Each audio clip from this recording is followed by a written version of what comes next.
ہم ایک ایسے معاشرے میں زندہ ہیں جہاں مرد ہونا جرم کے مترادف ہو گیا ہے، جہاں طاقت کا تصور مرد سے جڑا ہے مگر انسان ہونے کا حق اس سے چھین لیا گیا۔ یہاں مرد کو صرف ایک کردار دیا گیا ہے، کماؤ، برداشت کرو، سہو، مگر بولنا نہیں۔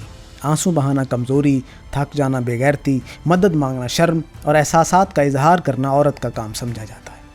یہی سوچ پاکستانی مرد کو اندر سے کھوکھلا کر رہی ہے اور ہم سب اس حقیقت کو نظر انداز کرتے ہیں۔ اس کے چہرے پر مضبوطی کا نقاب ہے مگر اندر ایک زخم جو صدیوں سے رس رہا ہے۔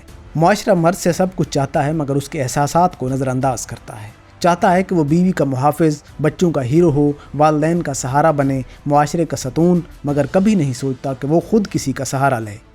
وہ کب ٹوٹتا ہے، کب تھکتا ہے، کب اپنے اندر چیختا ہے، کوئی نہیں پوچھتا۔ یہاں مرد کا دکھ فضول سمجھا جاتا ہے، ہم مرد کی چیخ کو سنتے نہیں، کیونکہ یہ سنا جائے تو ہماری خود ساختہ طاقت اور تسلط کے اصول متزلزل ہو جائیں گے۔ ہم نے مرد کو مشین بنا دیا، اسے جذبات کے بغیر جینے کا حکم دیا اور اسے کہا کہ مرد کبھی نہیں روتے، مرد کبھی کمزور نہیں ہوتے، مرد بنو، مگر کوئی نہیں بتاتا کہ مرد ہونے کا مطلب انسان ہونا بھی ہے۔ یہ وہ قوم ہے جو عورت کے آنسو پر جلسے کرتی ہے مگر مرد کے اندر بہنے والے سمندر کو نظر انداز کرتی ہے۔ یہاں عورت اگر ٹوٹے تو وہ مظلوم ہے مگر مرد اگر ٹوٹے تو وہ ناکام۔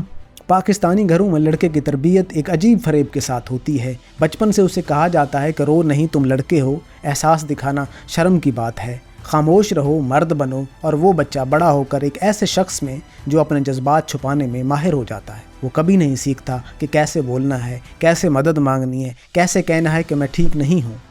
وہ ہر چیز اندر دبا دیتا ہے، غصہ، دکھ، خوف، محبت، بے بسی، سب کچھ، اور پھر ایک دن وہ پھٹ جاتا ہے مگر تب تک بہت دیر ہو چکی ہوتی ہے۔ ہم نے مرد کو انسان نہیں کردار بنا دیا، اسے بس ایک فرض کا پیکج سمجھ لیا گیا۔ وہ دفتر سے واپس آئے تو اسے خاموشی چاہیے ہوتی ہے مگر ہم کہتے ہیں بس چڑچڑا کیوں ہو گیا ہے۔ وہ اندر سے ٹوٹ رہا ہوتا ہے مگر ہم کہتے ہیں کہ مرد ہو، برداشت کرو۔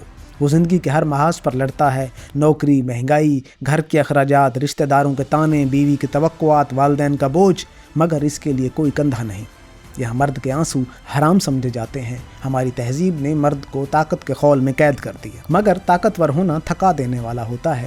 مرد ہر لمحہ ثابت کرتا ہے کہ وہ مضبوط ہے مگر اندر سے وہ خود اپنے وجود کے بوجھ تلے دب رہا ہوتا ہے۔ وہ کسی کو دکھا نہیں سکتا کہ وہ کمزور ہے کیونکہ کمزوری اسے غیر مردانہ بنا دیتی ہے۔ یہی سوچ ہزاروں مردوں کو روزانہ ڈپریشن، انگزائٹی اور خودکشی کے دہانے تک لے جا رہی ہے مگر معاشرہ پھر بھی چپ ہے۔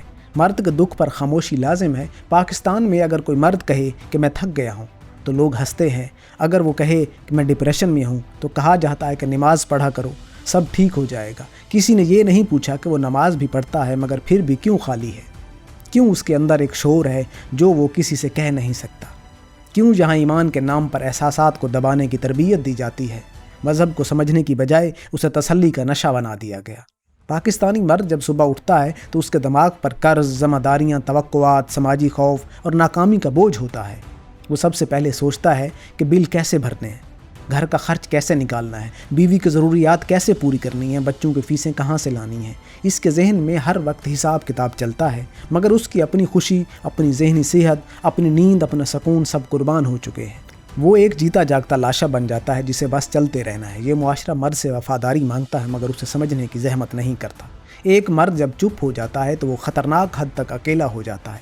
وہ ہنستا ہے مگر اندر سے مردہ، وہ محفلوں میں شریک ہوتا ہے مگر دل میں تنہائی کا اندھیرا، وہ ماں باپ کے سامنے مضبوط بننے کی اداکاری کرتا ہے، بیوی کے سامنے غصہ دکھاتا ہے تاکہ وہ اپنی کمزوری چھپا سکے، دوستوں کے سامنے مذاق کرتا ہے تاکہ کوئی اس کے اندر کی ویرانی نہ دیکھ سکے۔ مرد کا ذہنی دباؤ جسمانی بوجھ سے کہیں زیادہ خطرناک ہے کیونکہ یہ نظر نہیں آتا، یہ آہستہ آہستہ اس کے وجود کو کھا جاتا ہے۔ وہ اپنی ذات سے دور ہوتا چلا جاتا ہے، وہ خود کو محسوس کرنا چھوڑ دیتا ہے، وہ جینا چھوڑ دیتا ہے مگر زندہ رہتا ہے۔ اور جب وہ کبھی خودکشی کر لیتا ہے تو معاشرہ کہتا ہے یار وہ تو مضبوط آدمی تھا تو اس نے ایسا کیسے کر لیا۔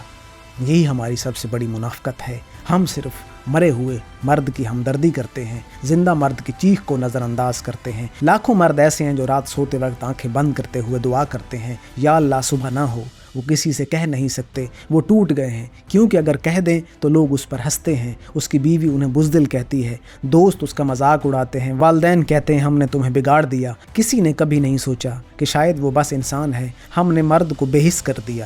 وہ اپنی خوشی، اپنی خواہش، اپنی محبت سب قربان کر کے معاشرتی توقعات پورے کرتا ہے، مگر جب وہ تھک جاتا ہے تو کوئی اسے گلے نہیں لگاتا. کوئی نہیں کہتا ٹھیک ہے تھک گئے ہو آرام کر لو. سب کہتے ہیں مرد ہو چپ رہو. یہی چپ اسے قبر کی طرف لے جاتی ہے. پاکستانی معاشرے کو اب یہ سچ قبول کرنا ہوگا. مرد بھی ٹوٹتے ہیں، وہ بھی روتے ہیں، وہ بھی ڈپریشن میں جاتے ہیں، وہ بھی تنہائی سے لڑتے ہیں، وہ بھی خودکشی کے خیالات سے گزرتے ہیں. اور اگر ہم نے ان کے درد کو نہ سمجھا تو آنے والی نسل ایک بے حس، ٹوٹی ہوئی اور کھوکھلی مردانگی کے ساتھ پروان چڑھے گی. مرد کو احساس چاہیے، سزا نہیں. اسے سکون چاہیے، امتحان نہیں. اسے بات کرنے کا حق چاہیے، تانا نہیں. وقت آ گیا ہم مرد کو انسان مانیں، کیونکہ جب تک مرد اندر سے سلامت نہیں ہوگا، کوئی گھر، کوئی معاشرہ، کوئی قوم سلامت نہیں رہ سکتی.